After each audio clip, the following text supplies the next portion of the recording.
Hello everyone. So many of you were asking me to upload a detailed strategy to score 650 plus in NEET 2024. So let's start the video.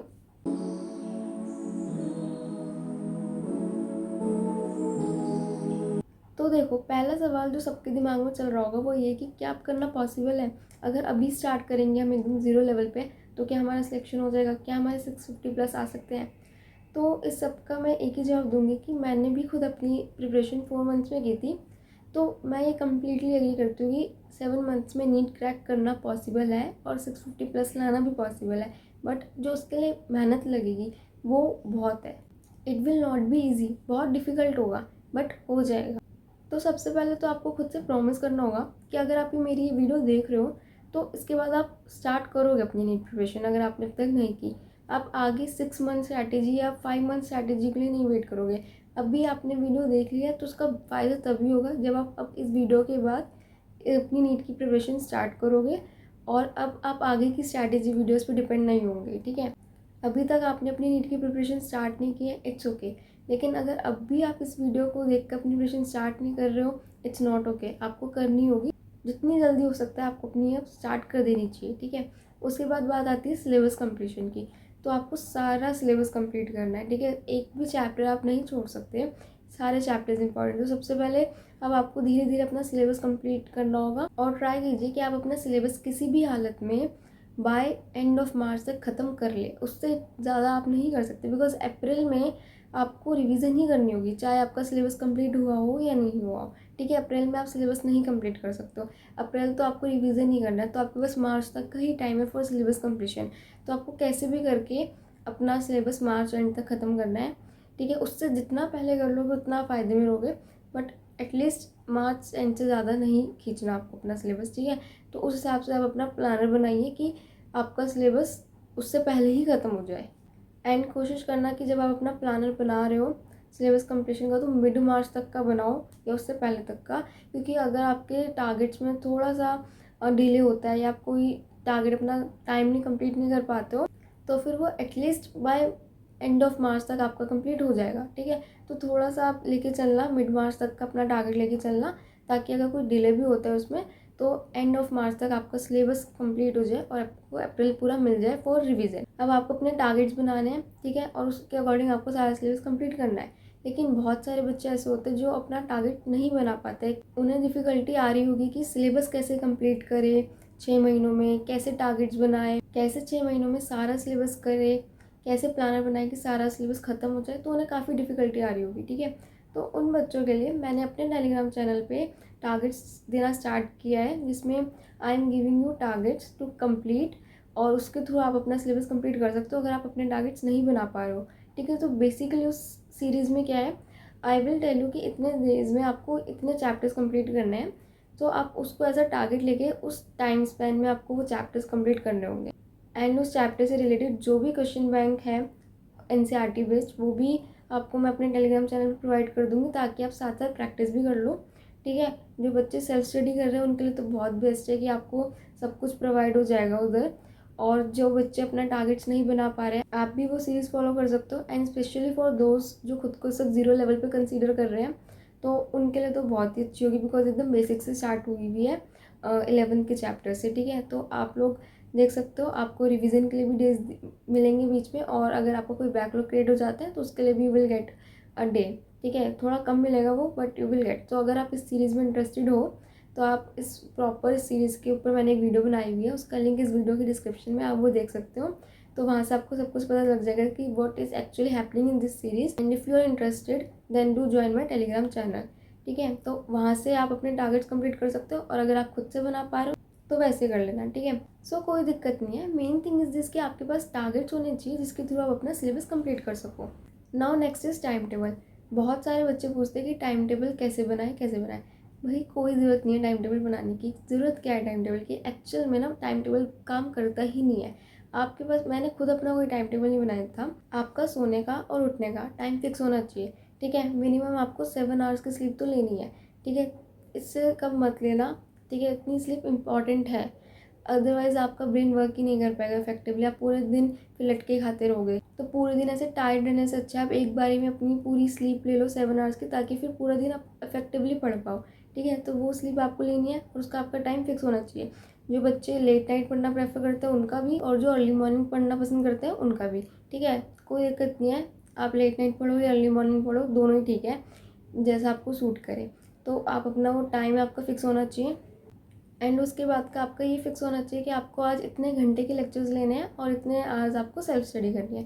That's it, बस इतना ही time table होना चाहिए। बाकी आप लोग ये जो लिखते हो ना पेपर पे कि 9 to 10 ये 10 to 11 ये, दिस वॉन्ट वर्क एक्चुअली। तो उसकी कोई नीड नहीं है। आप अपना नॉर्मल ऐसा ही रखो कि इतने घंटे सोना है, इतने घंटे लेक्चर्स लेने हैं, इतने घंटे सेल्फ स्टडी करनी है। दैट्स इट, बस इतना टाइम टेबल होना चाहिए। बाकी हाँ, सोने से पहले टू डू लिस्ट आपको ज़रूर बनानी है, वो इंपॉर्टेंट है। वो आपको बना के रखनी कि जो लेक्चर्स लेने हैं वो कौन से चैप्टर के लेने हैं, सेल्फ स्टडी करनी है तो कौन से चैप्टर्स की करनी है। आपको सोने से पहले ये लिख कर रखना है कि कल आपको करना क्या क्या है, मतलब कौन से चैप्टर्स आपको करने हैं, ताकि आपको एक आइडिया हो कि आज इस दिन मेरे को ये चैप्टर्स करने हैं, ठीक है। तो वो आपको बनानी है, ठीक है। अब ये सब हो गया। अब नेक्स्ट आती है बारी रिसोर्सेज की। तो रिसोर्सेज आपको एनसीईआरटी बेस्ड ही लेने हैं। देखो वैसे डिटेल स्ट्रैटेजी बायोलॉजी, केमिस्ट्री और फिजिक्स की मैंने ऑलरेडी अपलोड कर दी है, आप वो वीडियोस तीनों जाके देख सकते हो। यहाँ पे मैं आपको ब्रीफ में बता देती हूँ, ठीक है। तो रिसोर्सेज आपको एनसीईआरटी बेस्ड ही, एनसीईआरटी ही यूज़ करनी है। एनसीईआरटी से बाहर आपको कुछ नहीं पढ़ना, ठीक है। आउट ऑफ एनसीईआरटी अभी मत जाना, बायो के लिए भी, केमिस्ट्री के लिए भी और फिजिक्स के लिए भी। NCERT is enough. Now next is practice. तो प्रैक्टिस बहुत ज़्यादा इंपॉर्टेंट है। हर चैप्टर को करने के बाद आपको उसके एमसीक्यूज़ की प्रैक्टिस करनी है, ठीक है। अब प्रैक्टिस भी आपको एनसीईआरटी बेस्ड क्वेश्चन की करनी है। अब मैं आपको तीनों सब्जेक्ट्स का एक बार ब्रीफ में बता देती हूँ।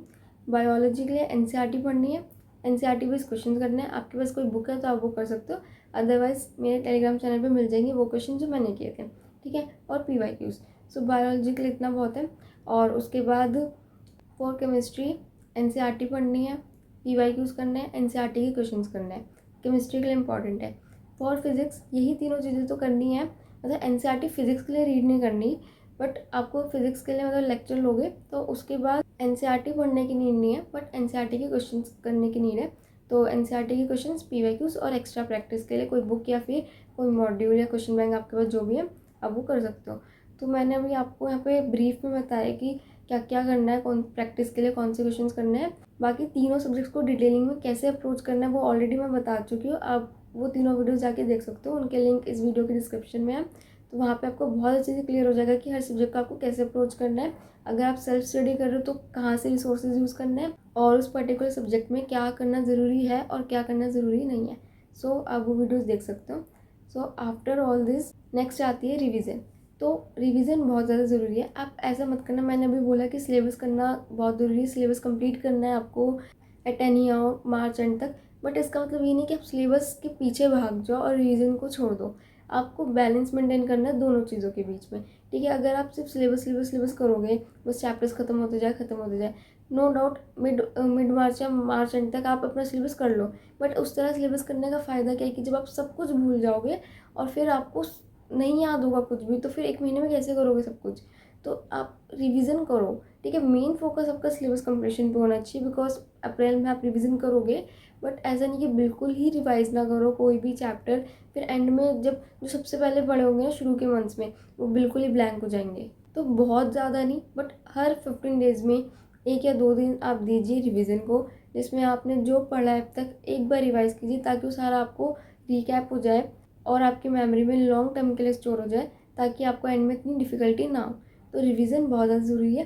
थोड़ा सा टाइम से ही, बट थोड़ा थोड़ा निकाल लेना, क्योंकि बहुत ज़्यादा ज़रूरी है। उसके बिना सिलेबस करने का भी कोई फ़ायदा नहीं है। तो रिवीजन आपको करनी है। Next is consistency. आपको कंसिस्टेंट होना पड़ेगा, ठीक है। मैं मानती हूँ अभी आप स्टार्ट करोगे, आप मॉक टेस्ट देना स्टार्ट करोगे, ठीक है।